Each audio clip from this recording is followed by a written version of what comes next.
There are three important concepts for being able to dodge hit scan at a high level: locked angles, aim intensity, and shooting rhythm. Locked angles are restrictions that either movement or aim put on each other. For example, when a movement key is constant, such as the W key, your view angle, which is basically your FOV cone, is locked to where you are aiming, meaning that what you can see is directly proportional to your distance to the target. With the closer you are to the target, the less you can actually see of their sides, and the faster they appear on your screen. This is why matadors are so effective against players who hold W with their melee out.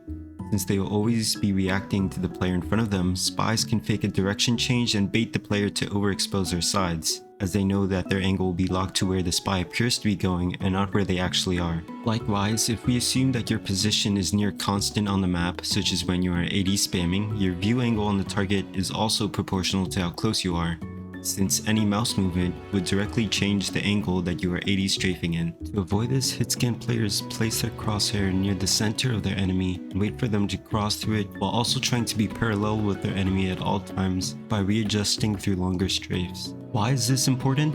Because AD spam is the most aim-intensive movement to aim at when playing a hitscan class, especially against scouts. Due to how fast they can change directions, it becomes nearly impossible to use strafe aiming techniques like mirroring and anti-mirroring unless you also AD spam, in which case the player who simply keeps their mouse still and under-aims the middle of the strafe will almost always win. However, if you are aware that AD spamming makes your position static, you can simply circle the enemy or run past them at a close range to force them to break their strafing form, similar to how you can dodge a sentry gun from close range by just circling around it. If you are playing against a scout who's good enough to keep you centered while AD strafing, which is the vast majority of scout mains, you need to implement a global bias.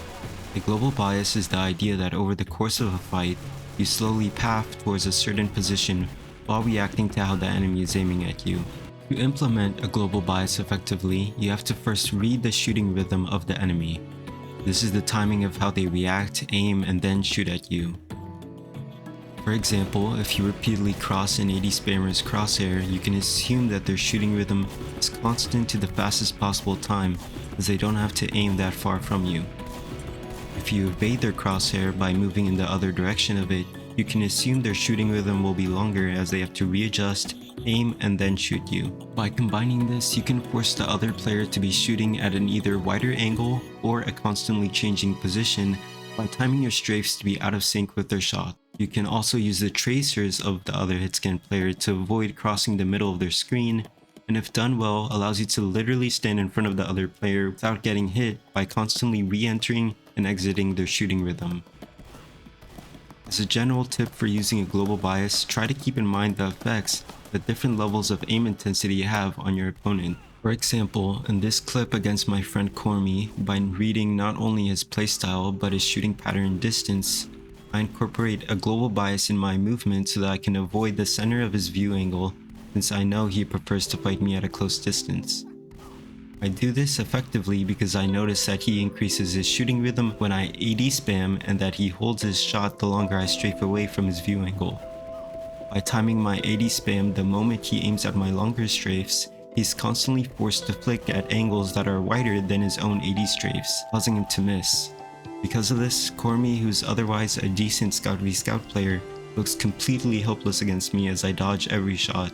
Being able to use a global bias effectively is the most important fundamental concept of Scout v Scout, and is the reason why Rive, me, Yum Yum, and Dolphin Rider are so hard to hit despite all of us having different playstyles. And while this concept is most effective as a Scout, it applies to every class in the game when dodging hitscan, which is why it's common to see medics with really good movement mechanics like Lol Guy or Skis survive being nearly point blank against scouts with bad DM.